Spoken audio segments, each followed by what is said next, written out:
ওদিকে প্রাচীন ঐতিহ্য মেনেই পালিত হলো মাহিষের জগন্নাথ দেবের স্নানযাত্রা উৎসব। ৬৩০ বছরের প্রাচীন এই উৎসব দেখতে ভিড় করেন প্রচুর ভক্তরা। ১০৮ কলস গঙ্গা জল এবং ১.৫ মণ দুধ দিয়ে স্নান করানো হলো প্রভু জগন্নাথ, বলরাম এবং সুভদ্রা বিগ্রহকে।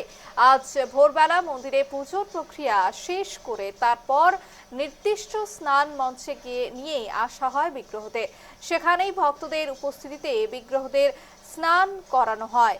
প্রাচীন রীতি অনুযায়ী স্নান করানোর পর বিগ্রহদের মূল মন্দিরের বাইরে রাখা হবে এবং তারপর সন্ধ্যের দিকে মন্দিরের গর্ভগৃহে নিয়ে যাওয়া হবে এবং তারপর প্রভুর জ্বর আসবে। এই সময় কবিরাজ চিকিৎসা করবেন এবং তার এই সময় মন্দিরের দরজা বন্ধ থাকে ভক্তদের জন্য।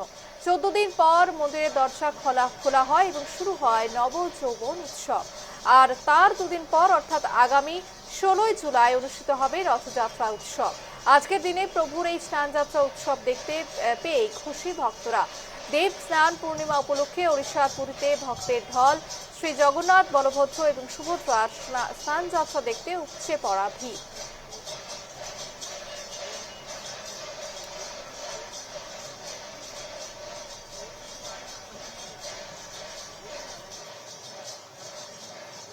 আমরা সকাল 8:55 মহাপ্রভুর মহাভিষেক স্থানে আমরা ব্রতী হয়েছি। 108 কলসের দ্রব্য দ্বারা আমরা স্নান পর্ব সমাধা করেছি।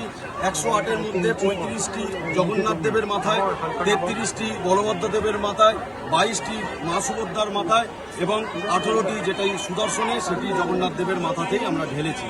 তারপরে সকাল 10:15 থেকে আমরা 28 গড়া গঙ্গা জল এবং 2 মণ দুধ দিয়ে ওনাকে স্নান পর্ব সমাধা করলাম।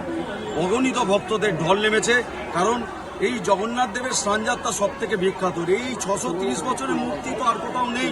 স্বয়ং চৈতন্য মহাপ্রভু মায়েশকে নবনীলাচল আখ্যা দিয়েছেন। রামকৃষ্ণ ঠাকুর থেকে শুরু করে মা সারদা, ভক্তকবি গিরিশচন্দ্র থেকে শুরু করে রবীন্দ্রনাথ ঠাকুর এই মূর্তিকে পুজো করেছেন, স্পর্শ করেছেন। এত অবতারের পদধূলিতে ধন্য এই শ্রীপাদ মায়েশ আজ তীর্থভূমিতে পরিগণিত হয়েছে। আমরা নীলকণ্ঠ পাখি দেখতে পাই এই স্নানযাত্রার ইতিহাসের সাথে। নীলকণ্ঠ পাখি উড়ে এসে বসে যখন আমাদের স্নান শুরু হয়, তারপরে আর নীলকণ্ঠ পাখিকে দেখতে পাই না।